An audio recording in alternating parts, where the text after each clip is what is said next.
Good evening and welcome to Italian Impact Weekly. I am your host, Steve Stefano Mancini, and I would like to thank you again for joining me this week in this quasi-weekly podcast, as I like to humorously state. However, I've given up on weekly, but ironically enough, it's been weekly lately. I'm trying to take a break, and I just can't seem to get a break. So I want to thank you for joining, and I want to thank my listeners from literally all over the world. We can actually see where folks are downloading from, and it is just crazy to see all of the folks from various countries that are tuning in. I am absolutely humbled by that, and I appreciate you very much. And also, I want to thank, as usual, our sponsors.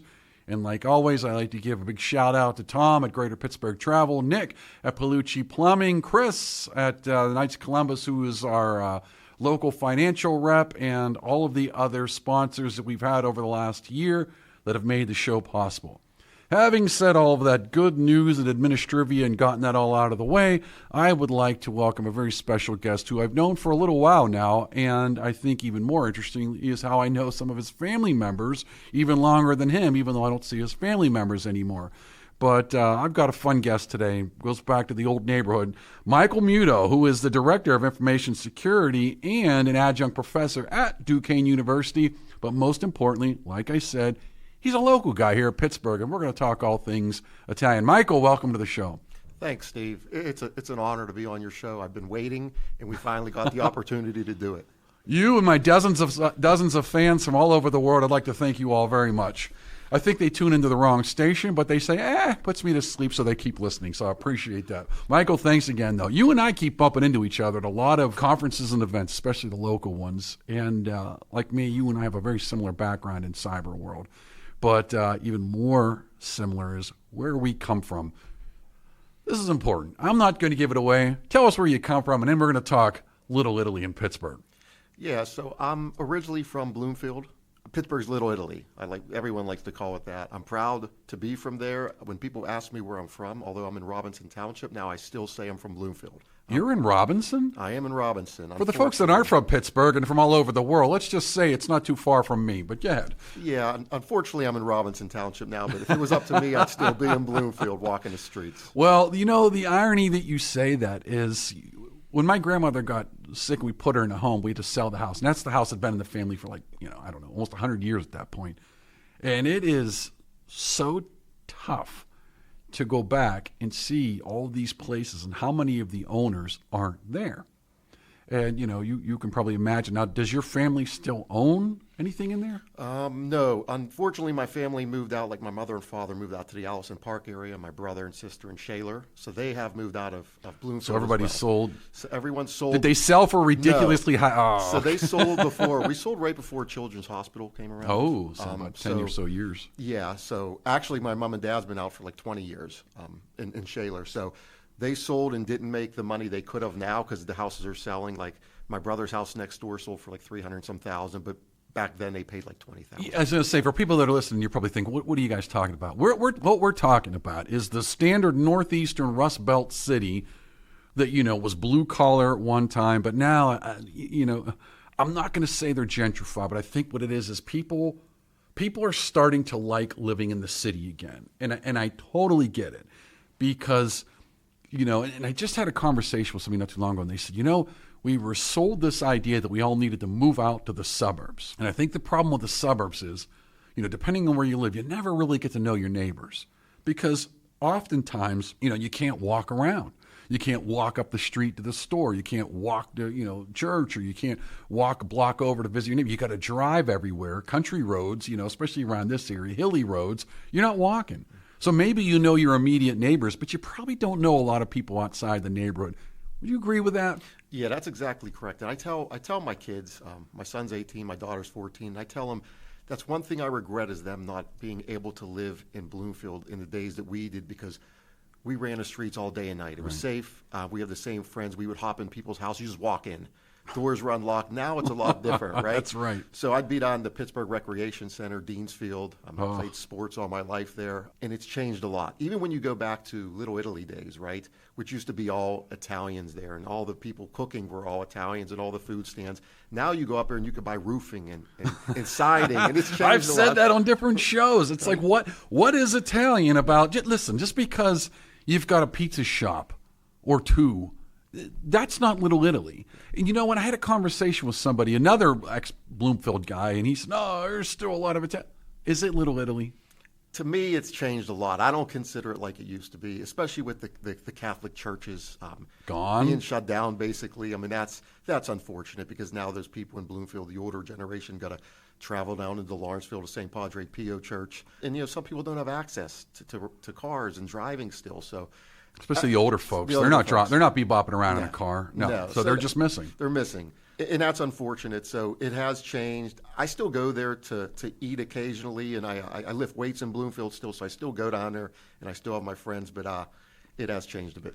Well, it's funny you say that because I don't go there hardly at all because the places I would have gone to, they're all gone. And the people I know, for the most part, they're all gone. And, you know, I don't want some Italian fusion food. You know what I mean? I want the 90-year-old lady in the back still, you know, making the meatballs fresh, you know, who learned from her mother, you know, who learned from her mother. I want that. I don't want, you know, it's funny. Every time people say, oh, you got to try this restaurant, it's a good Italian restaurant, I'm usually disappointed. Yeah. Because I don't think most people understand what good Italian food is. Now, I'm not in a time warp where it has to be from the old country from 100 years ago to be good Italian food. It could be newer food and be good, but it's not authentic in the sense that it's original. It might be we've thrown sauce on it, or there's noodles in there, or it's Italian. Just something missing. Correct. I don't go there, tell you the truth, I don't go there to eat Italian food. I go there, there's a Thai place that I like Thai food. So just think of it that way. The irony, right? You know what I mean? There's no Dells anymore. There's no Alexanders. There's no D'Amicos. And Lombardozzi's. They're all gone. And that's where we grew up, having our baptisms, communions, confirmation parties. So, you know, a lot is lost from those places closing. And, you know, funny you mentioned the church, because whether you're Catholic or not, and you listen to the show, whether you're an active Catholic, whether you're even Catholic at all, you know, the truth is that churches often became the central place. And you kind of said, there's always something there. There's a wedding there, I hate to say. There's a funeral there. There's a baptism there. There's a, you know, communion, whatever it is. And then what happens after that?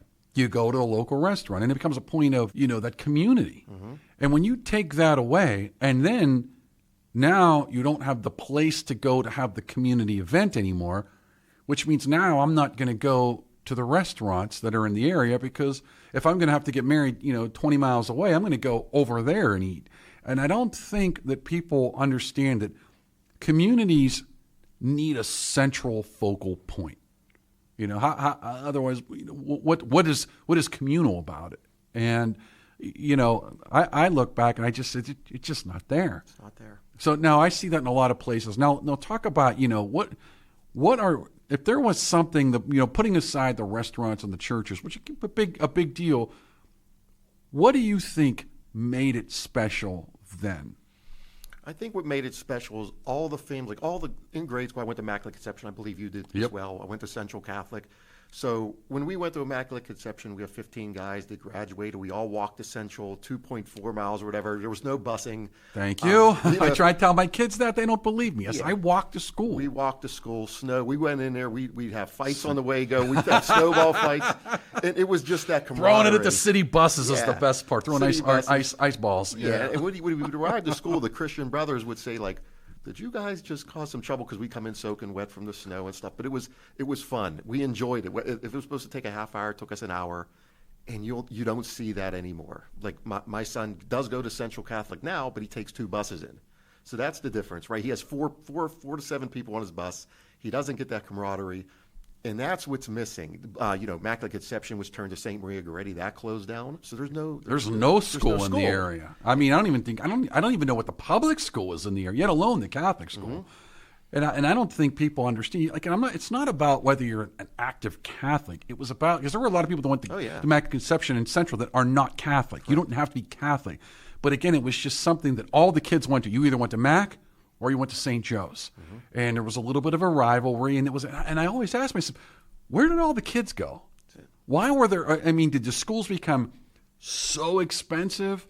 Did people really just completely stop having kids? I mean, what happened? Everybody's gone, everything is gone, and I just don't get it. Yeah, maybe it is a combination of, I mean, your Catholic schools are very pricey. Central's a good dime. Central's more than some colleges. Exactly. So, you have to pay that if you send your kid to Central. Then you got to look to college. Like you said, it's just as much as some colleges, some state schools. So it could be that. And I know like people got sent from Bloomfield and Lawrenceville. They could attend like Sacred Heart, but it's not the same. You're not walking. You're not Right. getting that friendship. You're not. You became close with the parents. They welcomed you into their house. They cooked dinner for you. You hung out all hours of the night sitting on someone's front porch. Where do you see that now, Steve? Right. You don't Well, see it. I had somebody tell me a long time ago, and I never thought about it. They said air conditioning killed neighborhoods. And I thought, well, that's kind of crazy. And then you thought about it, and I'll tell you why. I never had air conditioning growing up. So when it's a hot summer day, you're not sitting in the house. You're going outside because it's too hot to sit in the house. You can turn all the fans on you want. Yeah. But I remember I would go home, and my grandma would have all the blinds shut, and the fan would be running, trying to keep the house cool. And them hot Pittsburgh August days where it's 90% humidity, 90 degrees outside, that ain't cutting it. So where are you at? You're outside. And when you walk up the street or something, what do you see? People sitting out on their porches talking. Hey, how you doing? People sitting in front of the neighbor's house.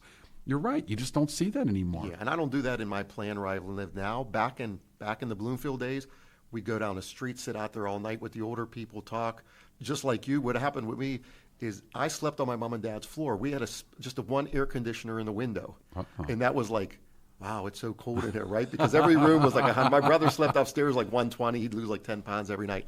But I would sleep on the floor to get that air conditioning. There wasn't central air conditioning back in the day in Bloomfield, and your parents would be cooking all day, and it'd be very hot. But just like you, I miss those days of sitting on a porch. So when we drive through Bloomfield, I tell my kids, like, here's where I lived. And they're like, you lived here? Like, it's almost like to ghetto to them, right? Because they're like, the row houses were now, And they're not all taken care of. And that's what blows me away is when people are paying to move into these neighborhoods. You're like, they paid what? Yeah, where? Right. I know the history of that street. Right. Yeah. But whatever, they're paying outrageous money to live back in there. But I guess the $64,000 question is, are they making it a community? And Yeah, and I go back and forth with that because I talk to people in Bloomfield still, and what I'm seeing is a lot of younger couples who move from like the Boston, New York area. They come to Lawrenceville, Bloomfield. They buy these houses when we were growing up were dumps, but they're paying $300,000-$400,000, and they're redoing them all, and they like the fact that everything's close, right? So they might work in town, they walk, or they ride the scooters down, and that's what we enjoyed. But is it the same Bloomfield community with the Italians? Absolutely not. Let's talk about the Italian experience. What do you remember growing up? I mean, when we were young, there were still a lot of that first generation or the zeroth generation, as some people call them, were still there. What do you remember about that? Well, just to give you a background, my father came from Cosenza, Calabria, so he came out. He's the zero generation. He's the zero generation. My mother's family's from Abruzzo, so they came over and they migrated. And they lived in Bloomfield. That was the standard thing, Abruzzo or Calabria. That's it. Right? They came and they moved to Bloomfield. They went to Immaculate Conception as well.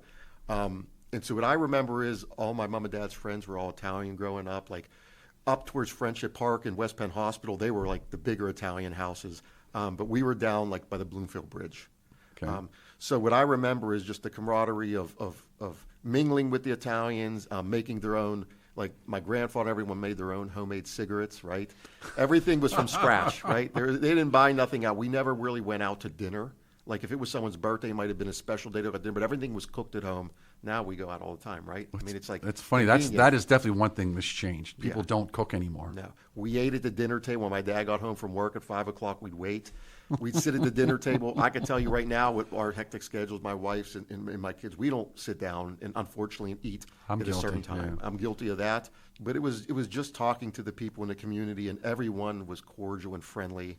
There were no arguments. If it was arguments, it was over something stupid Italian, they'd be cussing, but the next day you're friends again. You know what I mean? It wasn't comparing. Yeah, I didn't realize your dad was right off the boat. Yes, he's right off the boat. He came over when he was 12. No English. Oh. My grandparents, when they passed, never spoke an ounce of English. So I knew it back then a lot, but then I lost it. I was going to say, did you pick up any Italian? I did back then. I used to spend a lot of time with my grandmother down her house, and she'd cook, when I'd come down, she'd make 3 pounds of pasta, 2 loaves of bread, and I was about 30 pounds back then, right? I said, I can't eat all this. But anyway, so I spent a lot of time with them, and I did know a pretty good Italian back then, but you do lose it. My dad speaks like a broken English, but he only speaks it now when he talks to like his uncle or his nephew and stuff like that. They don't speak it around the house anymore. Do you, it's a good one, but were you encouraged to learn it? I was, because you either understood it or you didn't. You either learned it so you can grasp it, or you can't communicate with them and understand what my grandmother then was talking. But unless it was food, that's all I would understand at first. Manja. Manja, I spent. You know what I mean, and they knew the swear words in Italian. But if you couldn't pick it up, then you were basically clueless. So the good news, though, because that's one of a recurring theme, is that a lot of Italian, certain generation, that mainly that before World War II generation, were discouraged from learning the language, and they were almost, around the World War II when they were being born, they weren't taught Italian.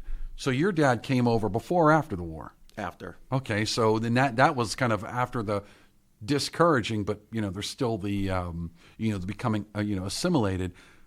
What about your kids? Are you encouraging them to learn it? You teaching them? Yeah, my son actually is really into it. And first he went on to Duolingo and started learning and started. Something. It's something. It really helped him.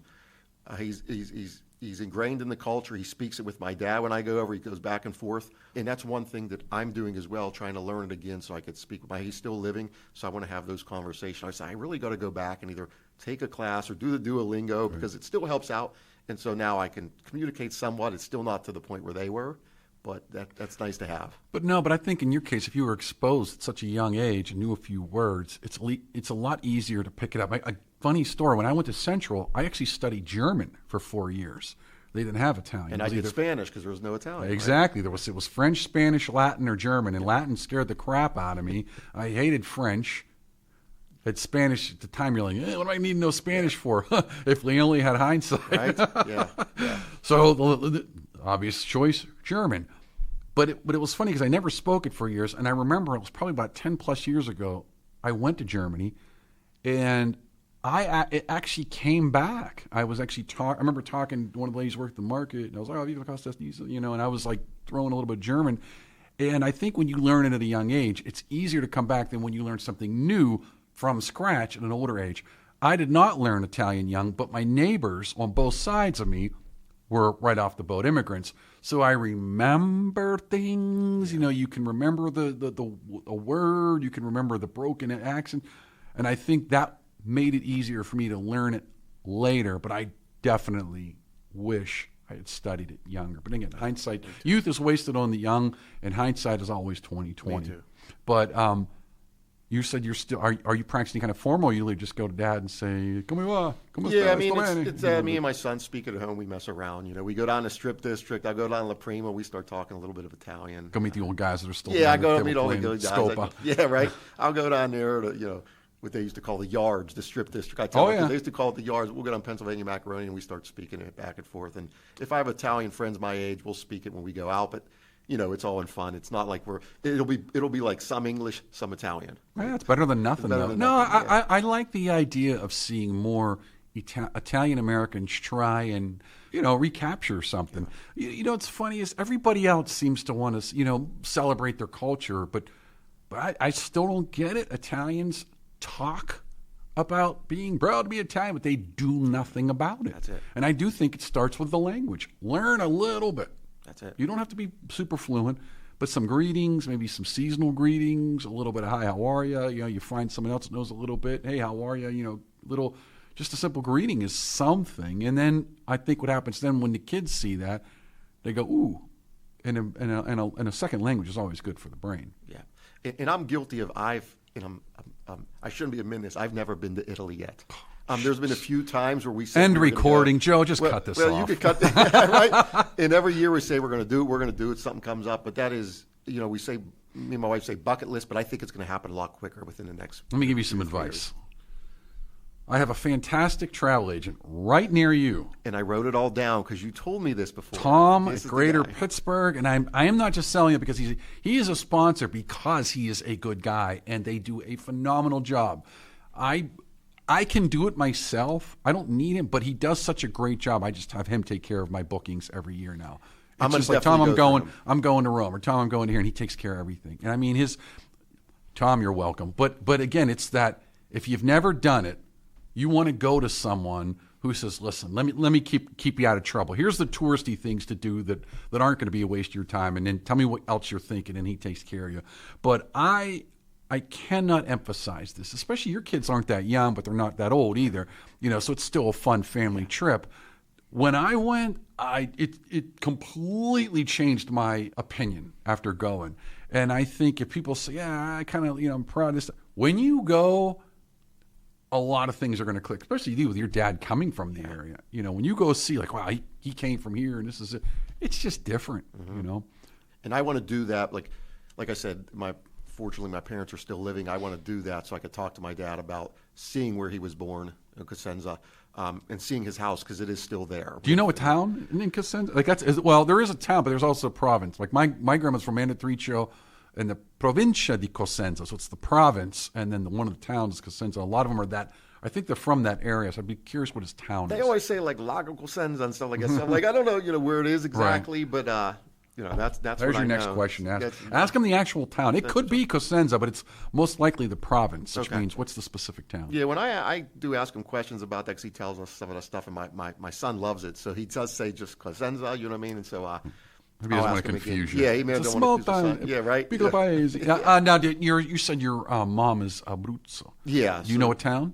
Ataleta. Like everyone else. Yeah. Was she a member of the Ataleta Club? My grandmother helped run it for years when You're she was kidding. alive. Yeah, right over there in Bloomfield. So yeah. Wait, right behind my yard. Oh, that was your yard. Yeah, okay. When you were in the bocce courts, when you turned around, that's where I grew up at. Yeah. That's why I still remember that noisy banging those right. balls in the little wooden dump, clong, clong, and they'd be yelling, and the bottles clanky from all the beer and yelling all night. Yep. Oh, yeah. It's funny. When you're young, you're like, shut up. You're right. When you're older, you're like, it would be nice to appreciate the fun they were having. Yeah. But talk to me about some of the other things you remember traditional-wise from your youth. Besides, like I said, my grandparents being around, my friends that were, a lot of us were Italians. I do remember just walking and eating at those restaurants that are now no longer there. Not too many communities you see that at anymore. I mean, I know Lawrenceville's the up and coming, but it's more like not my type of place. You know what I mean? It's just. Well, it's kind of like what. There's a difference between just being a bunch of businesses that are lively versus having a culture. Mm-hmm. And I think, to me, cultures are more organic. Like when they started coming over there especially from the same town, like when you said Adelaide, a lot of them came from Adelaide. That was like they were neighbors over there. Now they came over here, they're neighbors again. And but they weren't in Italy anymore. So now you got to bond a little closer. So you form tighter relationships as a result of, okay, we're all together in this kind of strange place and we're going to make a community because it's just more natural. I don't think you do that artificially. I think it has to happen. Something has to force the community to bond. Yeah. And even with the grocery stores, the Donatellis of the world are no longer there. The old groceria, because the new one's not like the old one. I mean, but there is something there. There is something there, but you used to be able to go in for $2-3, get a meatball sandwich, a good lunch, and now everything's, not Donatelli clothes, and you got to go somewhere like Labriola somewhere else, or you know what I mean? Right. So you got to travel. We're giving a lot of free publicity here for a lot of these places. Right? Unfortunately, most of them are closed. But yeah, no, you're right. I mean, like my parents, if they were still living there, they'd be driving to Labriola's in Aspinall or something like that, or finding one of those, to DeLuca's or something like that. Right. So those are the places that are no longer there. So that's what I remember, and it's quite sad. I wish my two kids could have lived there for a little bit of time. It's funny because everyone wants authentic, food, and those little grocerias were probably the best place to go and get original, authentic, not 10,000 preservative food. That's what I couldn't understand why those places couldn't survive. And I think Donatelli's was. I think he just retired. I think it was maybe they had it for so long. Maybe the brothers who were running it at the time, maybe they couldn't sustain it. It was just time. Yeah, they wanted to enjoy their life. I mean, when is the right time to retire? Like my dad just retired probably about like a year ago, and then he's ran into a lot of health issues right now because it's your identity. For some of these Italian, that's all they do is work. And that's how I learned. My work ethic come from that. Like, I don't stop, Steve. Like, I'm a maniac. I'm sure you probably are too. Like, I can do my job. Multiple jobs. Jobs. I can teach. I own properties. Like, I want passive income. I want to, and people don't understand, like, how do you work so hard? And I try to, the guilty part is I try to spend as much time with my family. I feel guilty at times because I have that work ethic and you never stop. And you don't see that as much in today's society. Even my son, they play a lot of video games or on social media. I'm like, get off of that stuff. Like, Go you know, for a you could walk. go for a walk, find something. You know, we had the video games back in it, but we were out running the streets. You know, we were running around playing basketball, baseball hours of the night. That's the stuff I miss, but I could tell you the work ethic that was ingrained, you know, instilled in me, you don't find that as much anymore. You know, it's funny because that's the one thing I reflect on personally, and I say, where the heck did I get my work ethic? I've always had it. Like, I started delivering papers when I was 11 years old, and it's 7 days. People say, oh, paper. Hey, back then it was 7 days. It's 7 days a week. You know, 365 days a year. I think we got, there was about 3 holidays off. I got about 3 holidays off. But rain, snow, 90 degrees, you're loading up that cart and you're walking your blocks, and, you know, you're every day. So you just did it Sunday morning. Before everybody gets up, you're out delivering Sunday paper. When people wake up, like, how do you think that paper used to get on your front step? It was somebody like me, a kid running around doing it. And I guess through that and seeing your neighbors constantly working and everybody's constantly working, it just gets ingrained. And then you're right, you can't just turn it off. You can't turn it off. I started at 8 years old working at the Immaculate Conception Bingos on Wednesday nights. As a pop boy, I'd come out making $30 cash for 2 hours, $15 an hour. Where are you going to make that when you're 8 years old, right? In early 1980s. Then I took on the job of, I had the West Penn Hospital. I was the paper boy at West Penn Hospital. Oh. So I did the whole hospital. I did Saturday nights at St. Joseph's outside after the Saturday night mass. We had no social life, did we? We had no social life. And then at an early age, my cousin and my uncle owned Napoli's in Squirrel Hill on Murray Avenue. They owned that for years, and I worked like a dog there. I mean, every Friday, Saturday, Sunday, I had no free time. I didn't enjoy the proms and all that stuff. I didn't need to. And people say, you're crazy. I said, I'm making money, right? My dad taught me to do this. Am I really missing out on stuff? Because when I went to buy my first home, you could pay a lot of money in cash from saving all that money and putting it under your mattress. No, that's exactly right. In fact, when I went off to the Navy, I just turned 18, and I didn't have a crazy amount of money, but I bet I had a lot more than a lot of adults out there just from working and saving. So I just put it away. Yeah, if I wanted to buy a new pair of shoes or go out to dinner myself, I can do it, right? And people would be saying, I don't have the money for this, I don't have the money for that. If something new came out, I could do. When I was 16, I got a brand new vehicle. I know, it's ironic, because in hindsight, I think about that, I'm like, back then, that wasn't bad money at all. No. We had saved up probably, because I was the same way. I saved. I didn't buy anything. I didn't, I really didn't spend my money. And the funny thing is in a weird way, I still don't. I would say my biggest, if I had one thing I probably don't need to do, is I probably eat out too much. Yeah. But I mean, if that's like kind of like one of these, well, if that's the worst vice you got, that could be, you could do other things to waste your money, Yeah. Like the old casino. Been there a few times, and I assure you folks, you're not going to win. No, you're not going to win. I go there for technology events at the casino, even a new one. But I don't spend my money. I go there for the technology. Me too. Technology at the table, I call it. I want to make sure that the shuffler's working. Yeah. I'm too cheap to spend my money at the tables. No, I wish I were. There are times, but let's talk a little bit more. About let's kind of go back in time. Growing up then, and you're trying to infuse the Italian American experience culture into your kids. You're trying to teach them a little bit of the language. Are there any specific things that you said, I did this, and my kids, by gosh darn it, they're going to know this as well, specifically culturally related? Culturally related, yeah. My big thing is I tell my kids to respect everyone. In growing up, my mom and dad, they're very nice people, and they told me, my dad always says, make sure you're good to everybody. They're back with the Beloik. It'll come back to you, right? It'll haunt you if not. And so one thing I instill in them is to be cordial to everybody, especially, even at Central Catholic or anywhere you go, call your professors, because not a lot of do walk in the morning, say, right. Good morning, Mr. Professor. Because I know, teacher, when I see people do that with me, and I tell them they can call me anything, right? I'm not into. You can call me. You can call me anything, right? You can call me anything, but when people do that, they're it's that sign of respect, and unfortunately, you don't see that with the younger generation anymore. In the work ethic, especially, I tell my son, do whatever you can to make money. In terms of if there's a job you don't want to do, because now he works at the Market District Giant Eagle. And at first, he's like, "Oh, that's tough, Dad." I said, "Good." I said, it should be a little bit tough, because if not, everyone would be doing it. They want the hours. I said, you think this is hard? Wait till you get onto real world, right? Well, that's funny you say that, because I try to say that a lot of, especially because, I've been teaching here now at Robert Morse, and, anything worth having is going to be hard to get. It'll be hard.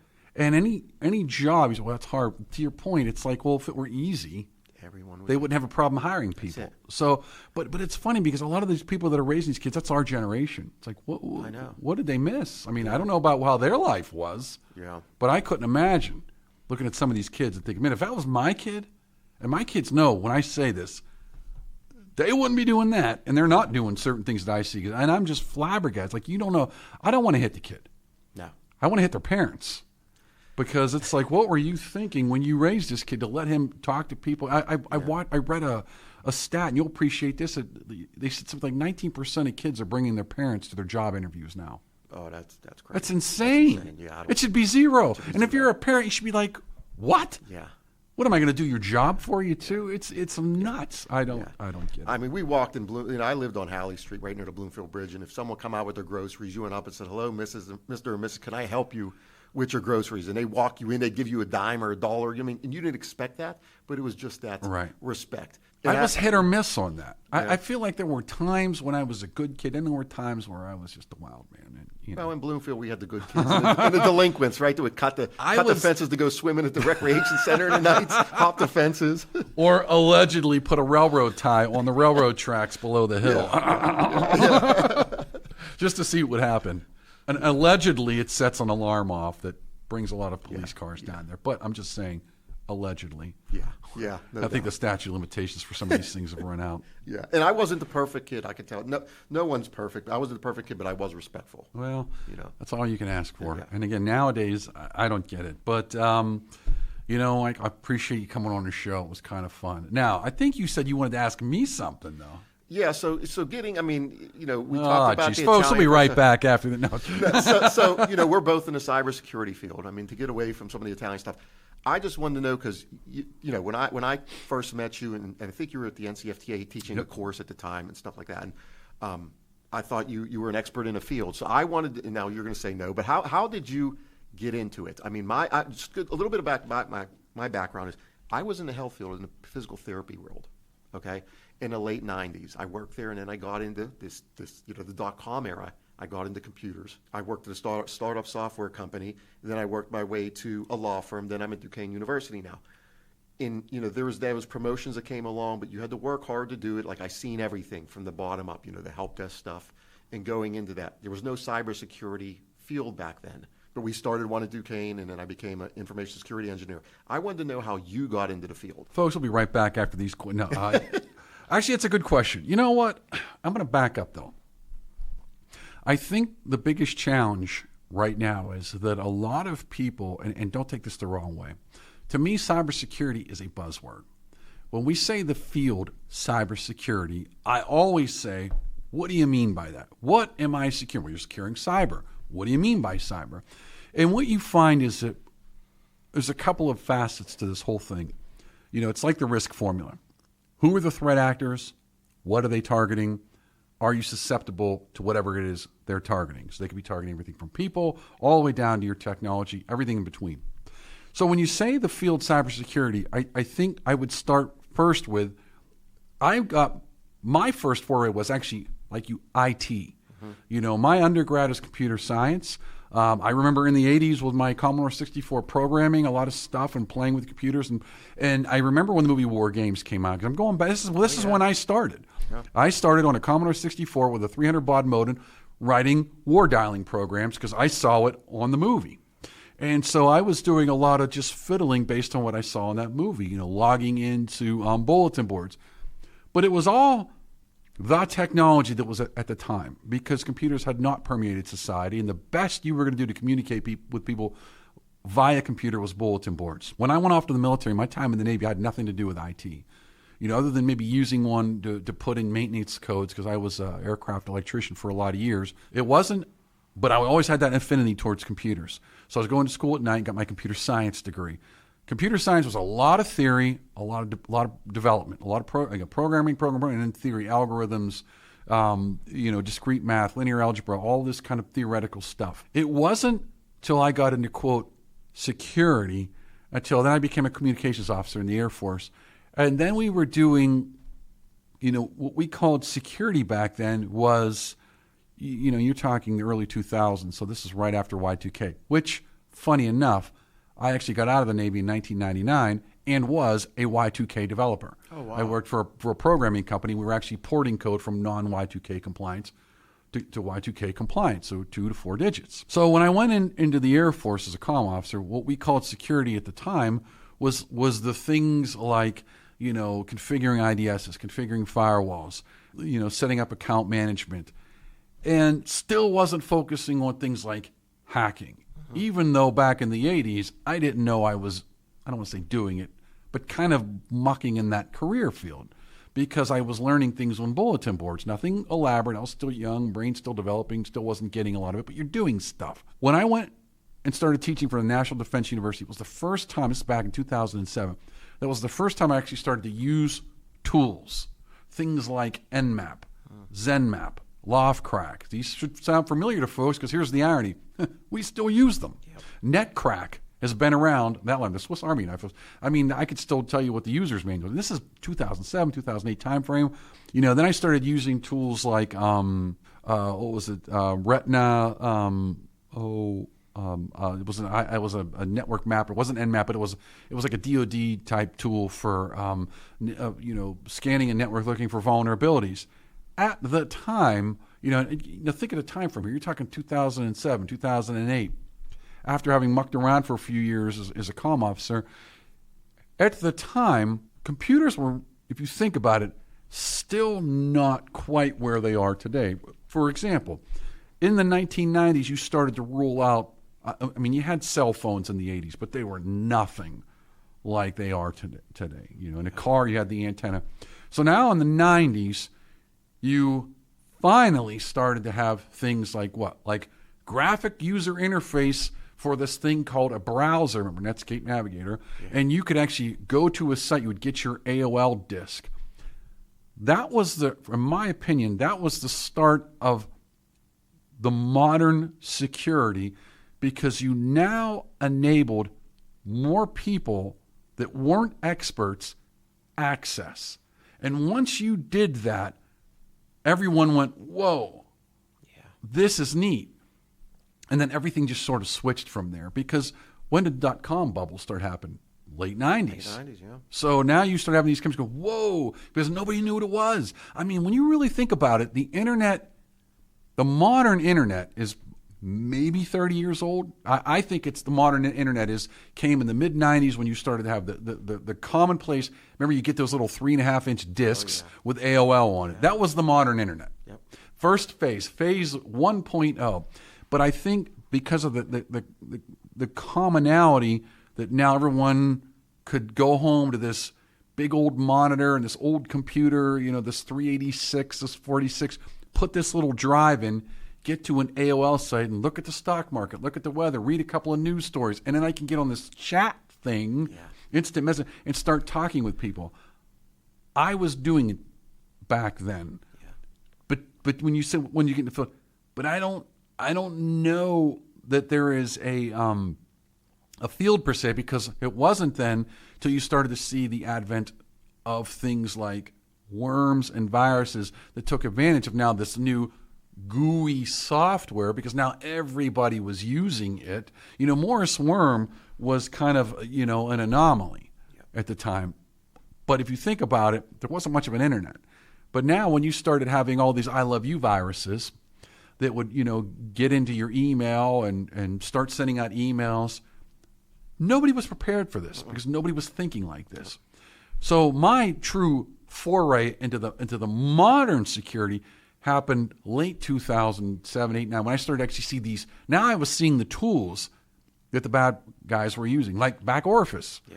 That I heard of it, but never said, whoa, this is crazy. They can install this really easy. So for me, it was kind of just a natural progression because by coincidence, then after I retired from the military in 2010, I just happened to be teaching some control systems classes at National Defense University. And what were we teaching? How to do simple replay attacks. Mm-hmm. I would capture the traffic on the network. It was unencrypted. A lot of the ICS traffic was unencrypted. It still is. And then we would just replay it. And in ours, we had this laboratory with a little, we actually had a real PLC and it would control a little railroad bridge. And we would do a replay attack and just keep replaying the packets and it would open and close the bridge. It's real world. I went to work for DHS. And now all of a sudden, now I'm in there. Now you're seeing it, you're hearing about all the vulnerabilities that are out there. But the field's just not that old, in my opinion. It's just not. I mean, the modern field, and then after, especially after Stuxnet, everyone's like, oh, this is it, game on. And all what happened? All the black hat conferences started having demonstrations on control systems attacks. And for me, I am just fortunate enough to have been at the right place to have the history of this kind of natural progression of stuff.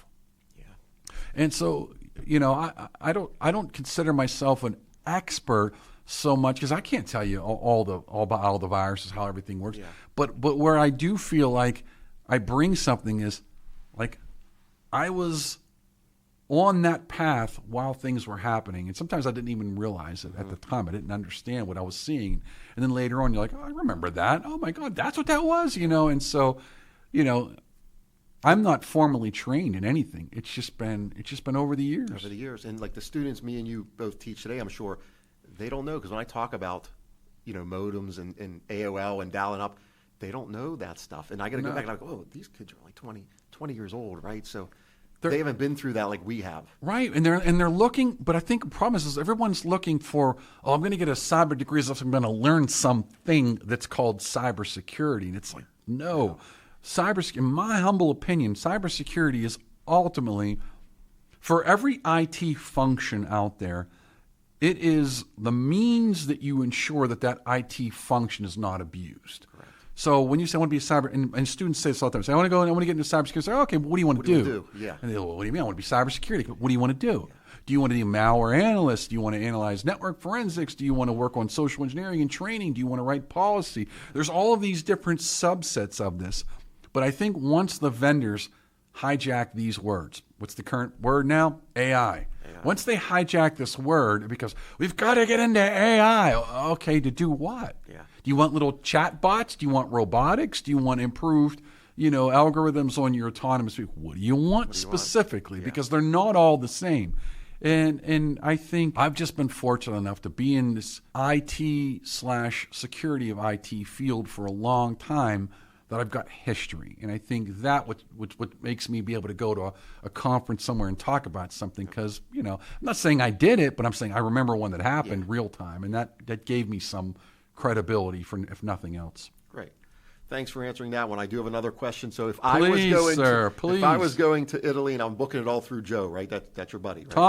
Tom. See, Joe's the engineer. Joe's the engineer. Tom, if I'm booking through you, I want Stefano Mancini to tell me where to go besides Cosenza, because I'm going to go there because of my dad. But where else would you? I'll tell you what. I'm going to give you the most cliche answer, but it's the truest thing. You got to go to the Eternal City. You got to go to Rome. And if it's your first time in Italy, and I would tell everyone this, if it's your first time in Italy, you can't not go to Rome and go see the Vatican, go see the Colosseum, go walk around the Forum there. You go see the standard things. And then what you do is you take a day trip up to Florence. You go see the Duomo. You go to the museum up there. You climb up the mountain and you look out over beautiful Florence. And yes, that's a day trip to see some of that. And you go to the leather shops. You come back to Rome. Then you take another day trip. You jump on the boat and you get down to Pompeii because they're not too far away. The nice thing about Italy is high-speed trains. They get you there in an hour or two to most places in that kind of general area. But if I'm you, I'm landing in Rome.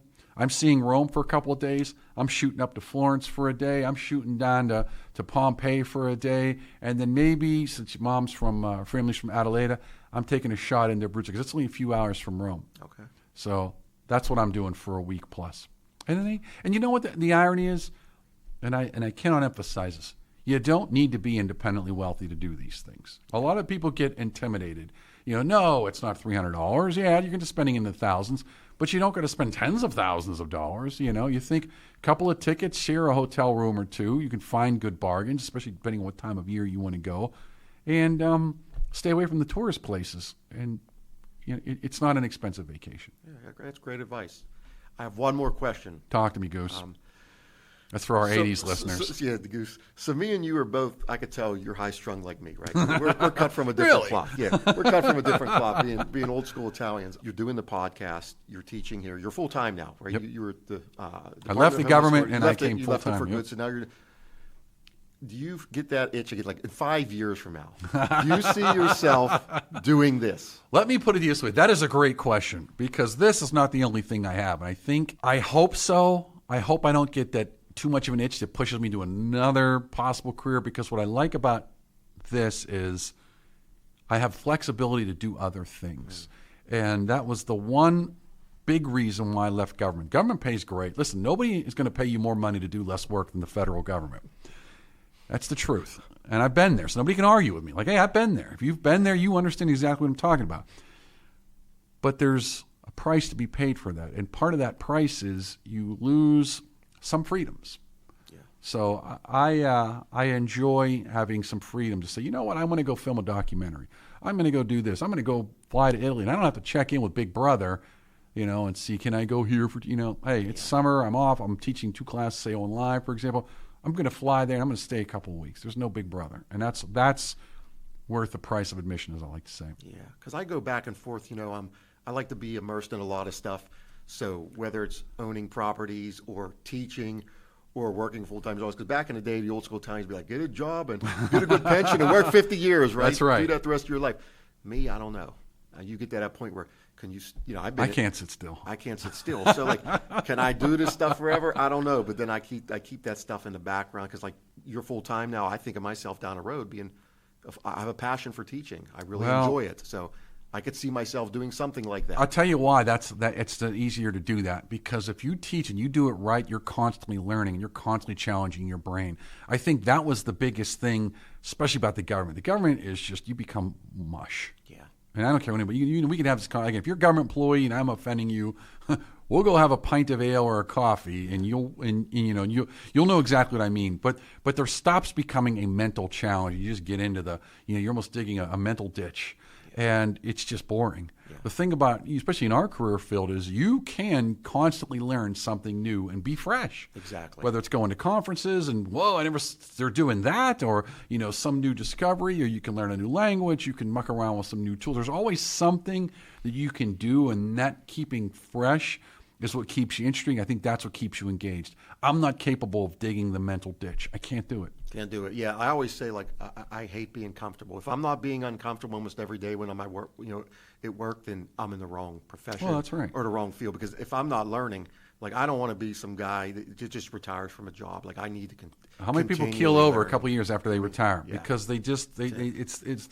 no self-worth, and they've got nothing, and they have no purpose, and I think your body just shuts down. My old mentor and friend, Joe D'Andrea, passed away. He's 94 years old, and I still remember him telling me, I said, Joe, how do you do it? And he said, every day, I wake up and I try to ask myself, what can I learn today? And I thought, man, that's it. Wake up and say, all right, what's today's challenge? I think that keeps you young and keeps you moving. So, folks, we're going to be right back after we pay the bills. Thanks to Greater Pittsburgh Travel. For any of your travel needs, let Tom and the team at Greater Pittsburgh Travel know, and they'll take care of you.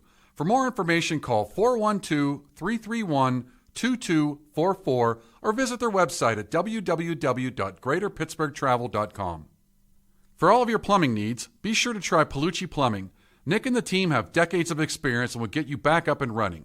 For more information, call Palucci Plumbing at 412-782-5050.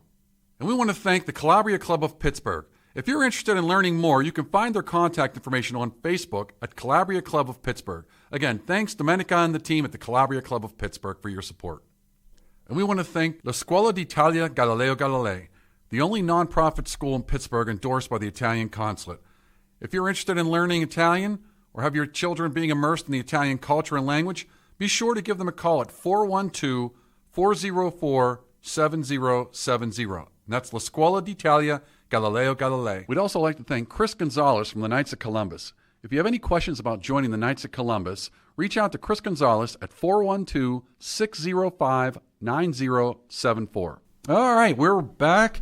And Michael, again, I want to thank you very much for your time today. It was fun. We got to get together, do a little tour. We'll be there for the old Italian days. Also, I'm glad that Bloomfield still does the Columbus Day Parade. It does. A lot of places are getting rid of that for the wrong reasons. Yep. And I'm glad to see that there's one tradition that they're keeping. Again, I've been to Italian days. I'm not impressed. it's nice to do that because there is some goodness, and I can see some folks I haven't seen very often, and so you can keep a few memories alive. Appreciate the bocce tournament. And there's definitely some good food down there. But to your point, beef jerky, weed, gutter repair, windows. We got to bring it back, Steve. We got to bring it back. We're gonna. You know what? This year we're gonna make it a mission. It's only for Italian foods. If everyone's listening out there, I'm telling you. Just but you know what? It's wherever money makes the ultimate vote. That's right. So all right, folks. Listen, I want to thank you again for tuning in and joining me. Again, I want to thank my listeners from all over the world, and obviously I want to thank my Italian listeners. As I say, I miei ascoltatori in Italia. Grazie mille per tutto. And thank you again, folks. And we will most likely see you in a week, whether you like it or not. Again, appreciate you tuning in. And as always, have a wonderful week and God bless.